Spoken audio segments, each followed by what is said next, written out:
आखिर यूपीएससी के लिए ऑनलाइन कोचिंग बेस्ट हो सकती है या फिर ऑफलाइन, दोनों में क्या अंतर है? अगर ऑनलाइन पढ़ेंगे तो क्या पढ़ने को मिलेगा, अगर ऑफलाइन पढ़ेंगे तो क्या नया देखने को मिलेगा, और ऐसी कौन सी अच्छाई और बुराई है ऑनलाइन और ऑफलाइन कोचिंग की, जानेंगे आज की इस वीडियो में। दोनों के नेगेटिव और पॉजिटिव पॉइंट्स की बात करेंगे और उसके बाद फिर आप सिलेक्ट करो कि आपको ऑनलाइन कोचिंग करनी है या फिर ऑफलाइन कोचिंग करनी है। क्योंकि आज के समय में यूट्यूब पर बहुत सारी ऐसी वीडियोज मिल जाएंगी जिसमें आपको जो है गुमराह कर दिया जाता है, और आपने अगर इस वीडियो को एंड तक देख लिया तो उसके बाद फिर आपको कोई और वीडियो देखने की जरूरत नहीं पड़ेगी। चलिए स्टार्ट करते हैं आज की इस वीडियो को। उससे पहले वीडियो को लाइक कीजिए, चैनल को सब्सक्राइब नहीं किया है चैनल को सब्सक्राइब कर लीजिए, और आपकी कोई क्वेरी है तो आप लोग कमेंट बॉक्स में हमें पूछ सकते हैं। तो चलिए स्टार्ट करते हैं आज की इस वीडियो को बिना किसी देरी के साथ। देखिए, कोई भी स्टूडेंट जब यूपीएससी प्रिपरेशन करने की सोचता है तो उसके बाद उसके माइंड में एक ही चीज आती है, वो आती है कोचिंग। लेकिन कोचिंग माइंड में आती है, उसके बाद फिर दो रास्ते आते हैं, और दो रास्ते होते हैं, एक ऑफलाइन की तरफ जाता है और एक जाता है ऑनलाइन की तरफ। ऑनलाइन की तरफ जो रास्ता जाता है वो थोड़ा सा इजी होता है, लेकिन ऑफलाइन की तरफ जो जाता है वो थोड़ा कठिन होता है। कठिन इसलिए होता है क्योंकि उसके लिए घर भी छोड़ना पड़ता है, माँ बाप भी छोड़ने पड़ते हैं, साथ में दोस्त भी छोड़ने पड़ते हैं, और एकांत का एक कमरा चुनना पड़ता है जो कि कहीं किसी शहर में जाकर मिलता है।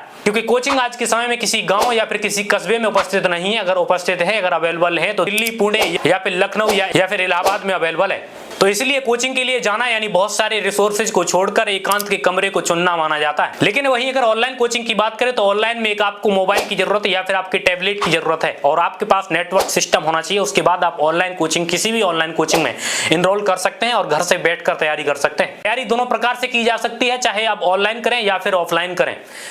और ऐसा भी नहीं कहा जा सकता है कि ऑनलाइन कोचिंग करने वाले या फिर ऑफलाइन करने वाले ही यूपीएससी क्वालिफाई करते हैं। बहुत सारे ऐसे स्टूडेंट हैं, बहुत सारे ऐसे एस्पिरेंट हैं जिन्होंने ऑनलाइन तैयारी करने के बाद यूपीएससी को फोड़ दिया, और साथ में बहुत सारे ऐसे एस्पिरेंट हैं जिन्होंने ऑफलाइन कोचिंग करने के बाद भी कुछ नहीं कर पाया। तो इसलिए आपको ये भ्रम निकाल देना चाहिए अपने अंदर से कि आपको ऑनलाइन जो जाना चाहिए या फिर ऑफलाइन जाना चाहिए। हालांकि बहुत सारी ऐसी चीजें होती हैं जो कि आपकी बैकग्राउंड पर डिपेंड करती हैं कि आपका पिछला बैकग्राउंड कैसा है। क्योंकि बैकग्राउंड इसलिए मैटर करता है, आपके पास फाइनेंशियली स्टेबिलिटी कितनी अच्छी है।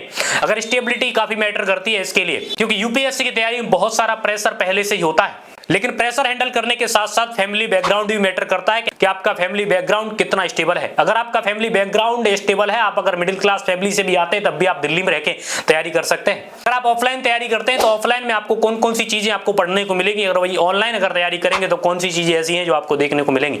ऑफलाइन की बात करूं तो आपका जो टीचर से इंटरेक्शन होगा वो डायरेक्ट होगा, ये काफी ज्यादा बेस्ट होता है एक एस्पिरेंट के लिए। वहीं ऑनलाइन की बात करें तो डायरेक्ट इंटरेक्शन ना होकर ऑनलाइन ही आपका इंटरेक्शन होगा, और क्लास में वो जो समझाएगा वो समझाएगा।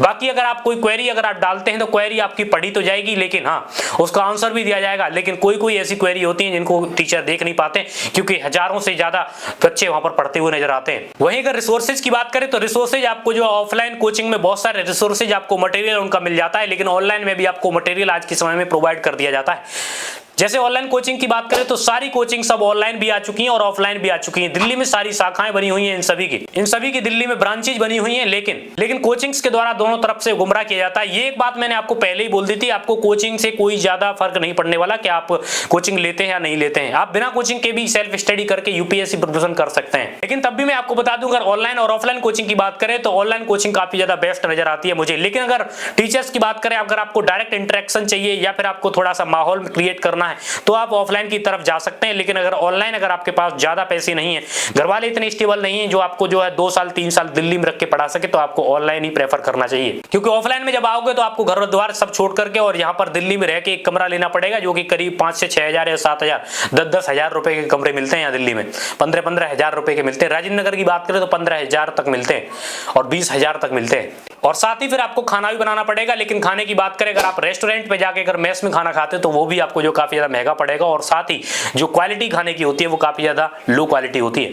वहीं ऑनलाइन की बात करें तो ऑनलाइन में अगर आप प्रिपरेशन कर रहे हैं तो आप घर बैठे सब कुछ कर सकते हैं और बहुत अच्छे से तैयारी कर सकते हैं, यानी कि आपको कहीं भी जाने की जरूरत नहीं पड़ेगी, और खाना भी आपको बना हुआ मिलता है, और साथ में आपकी फैमिली भी आपको सपोर्ट करती नजर आती है। अगर ऑनलाइन आप कोचिंग करेंगे तो आपको इमोशनली सपोर्ट आपके घर वाले देंगे, लेकिन अगर बात करें अगर आप ऑफलाइन कोचिंग करते हैं तो आप घर वालों से दूर हो जाते हैं, इमोशनल सपोर्ट काफी कम हो जाती है। वही टीचर्स के साथ में डायरेक्ट इंटरेक्शन होता है, बच्चों से आपकी मुलाकात होती है, कंपटीशन वहां से आपको जो है नजर आती है। यानी ऑफलाइन कोचिंग अगर आप रहोगे तो आपके जो है यूपीएससी एस्पिरेंट होंगे और सारे यूपीएससी एस्पिरेंट से आपकी चर्चाएं होंगी, और साथ में लाइब्रेरी होगी तो आप काफी अच्छे से पढ़ पाएंगे। लेकिन आप घर पे रहेंगे तो फिर आपकी बहुत सारी प्रॉब्लम्स होती हैं, जो कि घर की थोड़ी थोड़ी प्रॉब्लम्स आपको जो है कहीं ना कहीं डिस्ट्रैक्ट करने की कोशिश करेंगे। ऐसी बात नहीं कि दिल्ली में रहोगे तो डिस्ट्रैक्शंस नहीं होंगे, या फिर कहीं अदर कोचिंग अगर ऑफलाइन करोगे तो डिस्ट्रैक्शन नहीं आएंगे। बहुत सारे डिस्ट्रैक्शन आ सकते हैं, वो आपको समझने की जरूरत है। तो मैं आपको इतना ही कहना चाहूंगा कि ऑनलाइन ऑनलाइन और ऑफलाइन सिलेक्ट करने से पहले आप अपने खुद के बैकग्राउंड की तरफ देखें, आपका बैकग्राउंड कितना सपोर्ट कर सकता है, क्या आप ऑफलाइन कोचिंग कर सकते हैं, इतने कैपेबल हैं। अगर आप ऑनलाइन कोचिंग कर सकते हैं तो ऑनलाइन में आज के समय में काफी अच्छे रिसोर्सेज हैं। ऑनलाइन की बात करें तो ऑनलाइन में आपको मेंटरशिप दी जाती है, साथ ही आपको ऑफलाइन और ऑप्शनल, ऑनलाइन में आपको ऑप्शनल सीसेट, जीएस और सारी प्रिपरेशन आपको ऑनलाइन करा दी जाती है। वहीं ऑफलाइन में भी ये सब चीज देखने को मिलती है, लेकिन मैं आपको बता दूं ऑनलाइन की और ऑफलाइन की फीस का जमीन आसमान का अंतर है। अगर ऑफलाइन की फीस की बात करें तो 1 लाख और 1.5 लाख और 1.5 लाख से 2 लाख तक फीस पहुंच जाती है। ऑनलाइन की बात करें तो ऑनलाइन में आपको 50,000 के अंदर ही आपको ऑप्शनल, सीसेट, जीएस सारी प्रिपरेशन आपको करा दी जाएगी।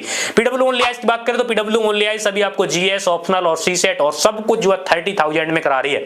यानी कि आप लोग समझ सकते हैं कि आपकी जो तैयारी 1 लाख या 2 लाख के अंदर होनी थी वो तैयारी आपकी 30,000 के अंदर हो जाती है। तो आप लोग समझ सकते हैं कि कितना अंतर है ऑनलाइन और ऑफलाइन में।